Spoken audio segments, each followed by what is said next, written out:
Fala galera, vamos aí para mais uma aula, mais uma abordagem, onde a gente vai abordar agora a presença britânica naquilo que é a região do Índico, obviamente tocando muito mais a região da Índia, a Índia britânica, mas quando a gente fala o domínio britânico na Índia, o que pouca gente entende, e vale até a gente colocar o mapa desse domínio britânico, quando você fala Índia britânica, você tem uma região que compreende hoje a Índia, o Paquistão, Bangladesh e a região de Mianmar.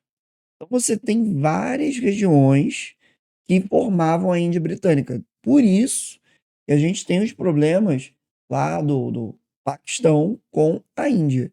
Então você tem de novo essas regiões do Paquistão, da Índia, Bangladesh, Mianmar, formando o que era essa Índia Britânica, esse grande território que misturava populações diversas, populações de culturas religiosas bem distintas, hindus, muçulmanos, o que explica a formação desses dois países que até hoje estão com problema, né?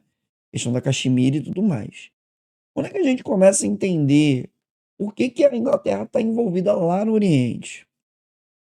Com esse slide, você começa a pensar que a Inglaterra ela tem um interesse nos tecidos indianos. Tecidos indianos, eles são de altíssima qualidade. Ainda está se vivendo um momento mercantil, onde se compra tecido da Índia, aquele momento grande de navegações, colonialismo. Eu compro chá da China. A China, ela vai ser fornecedora de chá também. Isso é pano para manga para entender o imperialismo inglês na China, as guerras do ópio, a Primeira Guerra, a Segunda Guerra. Então você tem um cenário de interesse que a Inglaterra vai lá buscar essas mercadorias, traz para as Ilhas Britânicas e aí você consegue fornecer essa mercadoria para a sua sociedade, tecido e o chá. Quando é que o negócio começa a mudar de figura? Começa a mudar de figura no século XVIII. Você vai ter uma alteração da dinâmica, onde você vai ocupar a região da Índia após a Guerra dos Sete Anos. Você vai ter a vitória na Batalha de Plassey, que encontrei até o quadro, onde forças britânicas traíram a rendição de indianos e tropas francesas. Vai ser uma perda francesa muito forte, porque você tinha uma conexão com a Índia interessante dos franceses. E aí você tem um cenário em que a Inglaterra se torna, a partir da Companhia Inglesa das Índias Orientais, proprietária, tutela, forma ali um território que ela tem uma relação de controle político, econômico. Então você tem esse contexto interessante dessa dominação.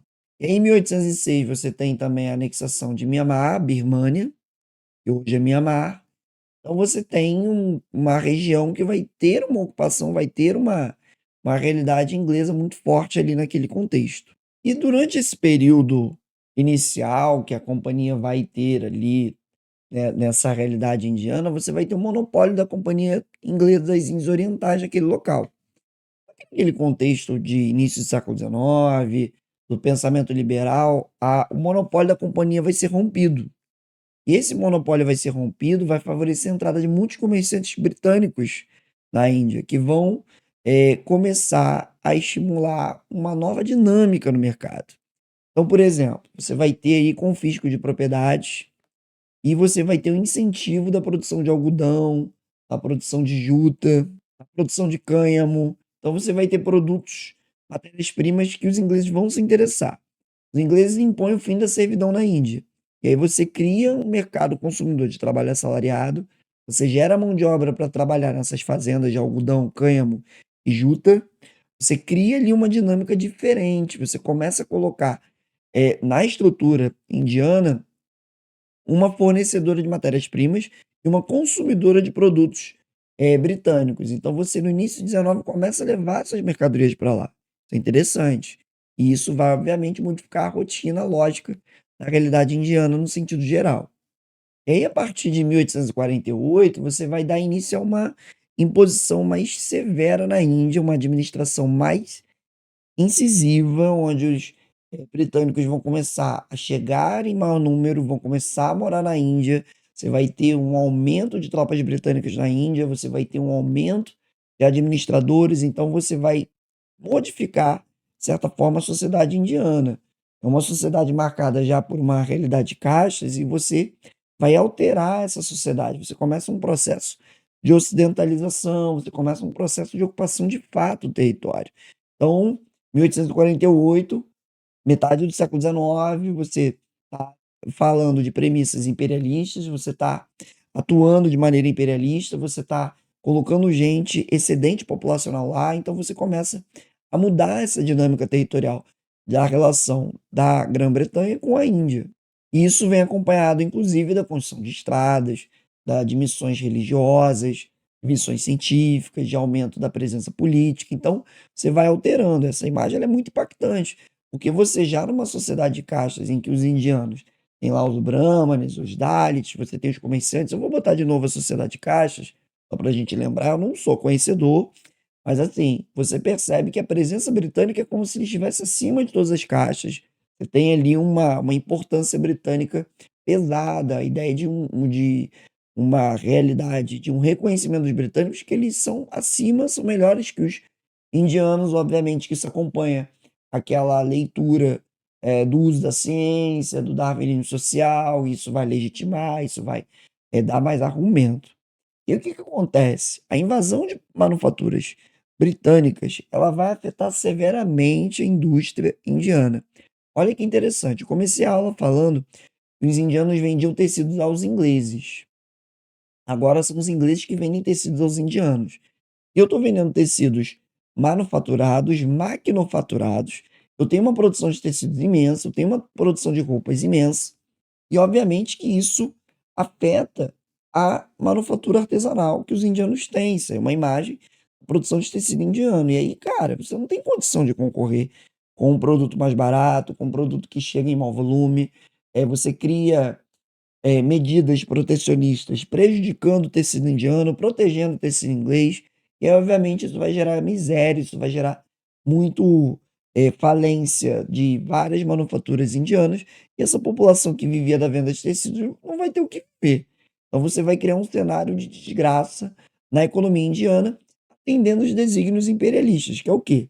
Eu quero mercado consumidor. Eu não quero concorrência local. Eu não vou incentivar a industrialização da Índia. Eu vou fazer com que a Índia seja uma grande fornecedora de matéria-prima e consuma as minhas manufaturas. Aí, de novo, eu inverti.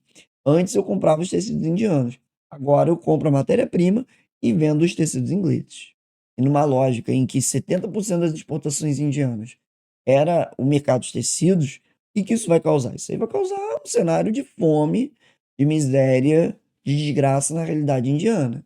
E por consequência, se eu tenho uma miséria, se eu tenho uma concentração de renda, se eu tenho uma desigualdade cavalar, que escalona, que aumenta, você vai ter crises alimentícias, você vai ter crises de cenário de fome, você tem várias propriedades plantando algodão para atender os desígnios imperialistas, e aí você está falando de 1800 a 1918, cerca de 40 milhões de pessoas morreram de fome. Aí, de novo, pensar o quanto que a Inglaterra foi nociva, foi tóxica, foi genocida no século XIX. Você causou morte lá nos boeres, você causou morte nos nativos zulus, você causou morte no Egito, você vai causar morte na Índia, você vai causar morte na China.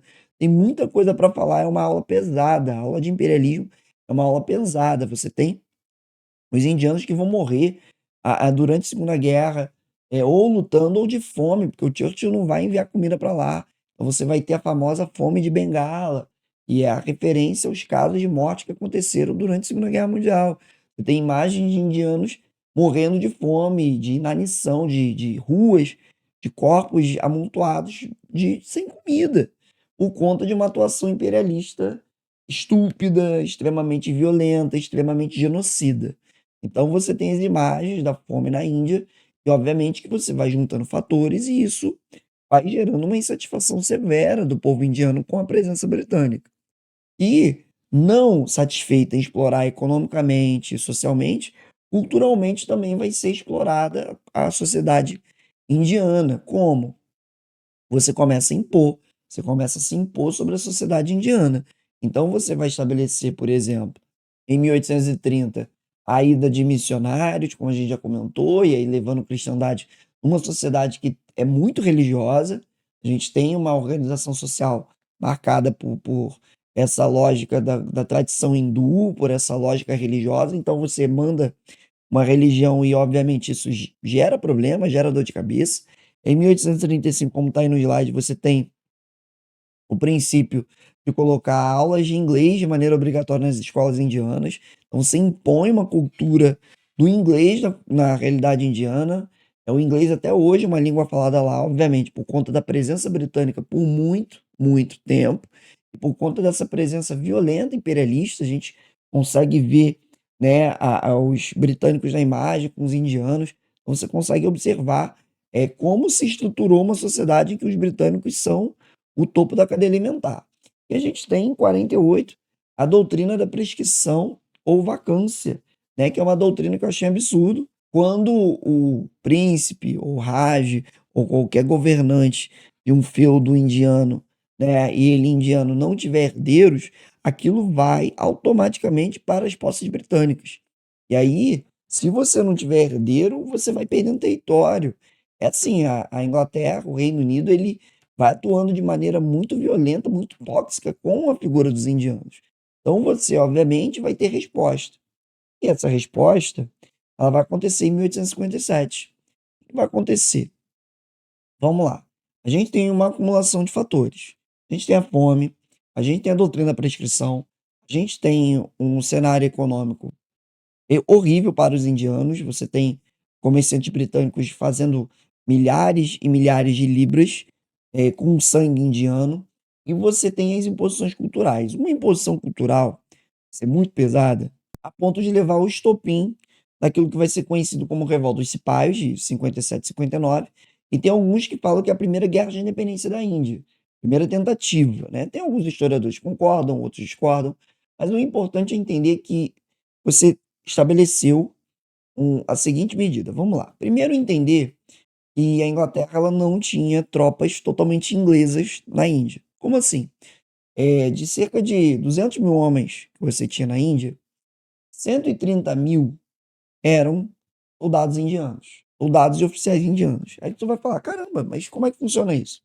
Você tem um corpo de generais, coronéis, de uma galera alta patente e também soldados ingleses, britânicos, e você tem os soldados cipaios.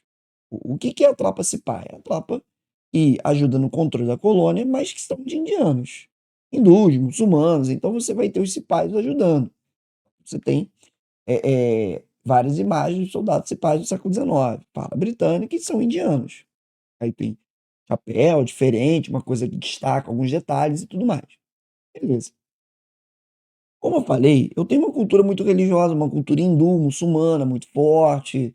Tanto é que isso no processo de independência dá porrada, dá problema.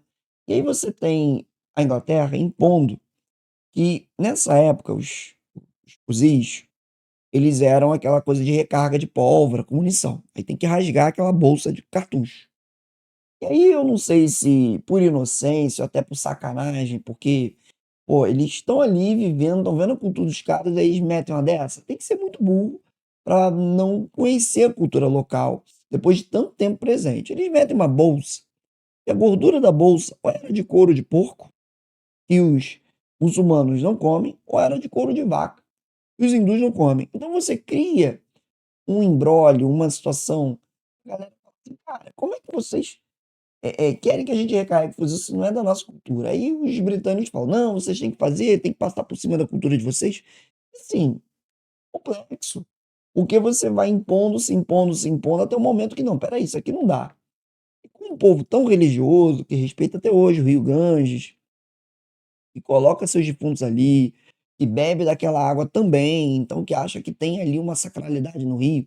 Cara, mexer com a religião é muito complexo. E aí, esses soldados cipais iniciam um movimento de rebelião, iniciam um movimento de revolta. Esse movimento vai ser acompanhado por vários locais da Índia.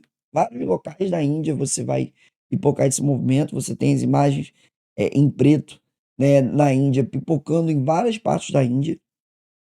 Obviamente que você vai ter tropas britânicas enfrentando essa revolta, você vai ter inclusive revolta de camponeses com seus senhores, contra coletores de impostos, então você vai ter uma revolta generalizada na Índia, uma grande confusão, a revolta dos cipaios, e, de novo, para alguns historiadores, considera-se a primeira guerra de independência da Índia, a primeira guerra de tentativa de expulsão desses britânicos do território indiano, e você tem uma guerra que, obviamente, ou revolta dos cipaios, vai ser derrotada facilmente pelos britânicos. Quando eu falo facilmente, é que eu tenho algumas vitórias dos cipaios, aí chega reforço da Inglaterra, metralhadoras, equipamentos tecnológicos, e vão acabar vencendo os cipaios. Os cipaios vão ser derrotados, vão ser isolados.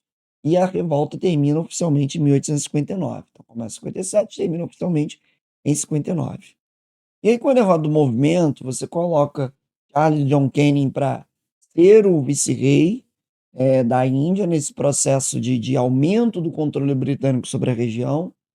Você vai ter um controle ali que vai ser ampliado, você vai reduzir o número de cipaios do exército colonial, você vai acabar com a prescrição, o princípio da prescrição vai ser abolido para você vai ter os príncipes indianos e que eles vão receber uma tutela do Estado britânico, o Estado britânico não vai mexer nas suas posses territoriais, mesmo que eles não tenham herdeiros, não vai mexer nessa organização.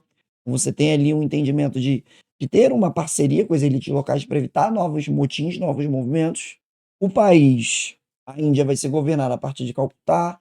Você vai dar apoio militar para esses príncipes indianos para evitar que a população se rebele. Então, você vai dar um suporte para a elite local, evitando assim movimentos da base popular. A elite vai ali conseguir evitar. Em 1876, eu passo para um novo estágio da Índia. Eu coloco a Índia em patamar de império, parte do Império Britânico. Então, você vai ter o vice-reinado da Índia, onde a rainha Vitória vai ser coroada imperatriz da Índia em 1876. Vai ser uma medida, algo aprovado no parlamento, a mediação do ministro, o primeiro-ministro Benjamin Disraeli, né? Então, você vai ter a atuação do Disraeli para poder fazer a Vitória imperatriz da Índia. Então, você aumenta o controle sobre o território indiano. E aí é uma coisa engraçada porque o Império Britânico não consegue dominar totalmente a Índia no sentido de governar. Então você vai ter estados vassalos dos príncipes indianos subordinados à Inglaterra, garantindo assim esse domínio. É engraçado também porque essa alteração você começa a dar mais espaço para a política indiana. Então você vai ter o Partido do Congresso Nacional Indiano, criado em 1885, onde você vai começar a ter políticos indianos sendo eleitos, participação dos indianos. Então, você vai percebendo que a Inglaterra, para manter o controle, ela vai fazendo algumas concessões, ela vai permitindo a entrada de indianos na política local, lá na Índia, para poder ir tirando um pouco a pressão e evitar um caos, uma revolta generalizada de novo. E aí, nesse processo, pós a entrada da Vitória como imperatriz, você vai ter construção de diversas ferrovias, que vai facilitar o escoamento de mercadorias, diversas obras de infraestrutura, vários investimentos na Índia com capital britânico, levando a ideia de endividamento da Índia nesse capital britânico. Então, você tem aquela lógica dos bancos endividando o local e favorecendo uma ocupação do local de maneira incisiva. Então você tem as ferrovias cortam o território indiano até hoje, é sinal da presença britânica, é muito interessante isso. E obviamente gerando milhões e milhões de libras ao longo de décadas, de séculos, séculos não, de o século XIX, início do XX, então de décadas aí gerando milhões e milhões de libras, você tem uma Índia chamada de joia da coroa britânica, porque afinal é o principal suporte econômico. É engraçado que hoje a Índia tem uma economia maior do que a da Inglaterra, né? E aí a gente pensa até onde o imperialismo ele não foi um alento para esses países europeus se manterem como potência. E aí hoje a Inglaterra está com a economia cada vez em queda e a Índia já superou a Inglaterra a longa data. A Índia está botando satélite, está fazendo coisas assim que a Inglaterra já não tem capacidade de fazer. É bizarro isso, né? E a gente termina esse bloco, essa aula extensa, falando que, obviamente, que a Inglaterra não só se limita como eu falei, volta ao mapa de novo. O que é a Índia Britânica? É um Paquistão, é uma Índia, é um Bangladesh, é um Mianmar, também é um Afeganistão, é um Tibete. Então você tem domínio britânico por várias regiões daquele local. E aí, em 1900 meio que coroando esses domínios britânicos, meio que estimulando a defesa dos domínios britânicos, você cria a British Commonwealth of Nations, no objetivo de fazer essa defesa mútua desses locais, desses territórios, e aí aquilo que ficou conhecido como a Pax Britânica. Então, o auge, até o livro fala, né, do Jane Morris, The Climax of an Empire, né? Então, a ideia de um momento máximo, o clímax, o auge de um império, o império colonial, que vai ser o Império Inglês, beleza? E isso é porque eu nem falei da China ainda, mas a gente vai tratar no próximo vídeo, a gente falar de como a Inglaterra exerceu poder e domínio sobre os chineses. Valeu? Espero que tenham gostado. Curte, compartilha, manda pro coleguinha. Aquele abraço, tamo junto.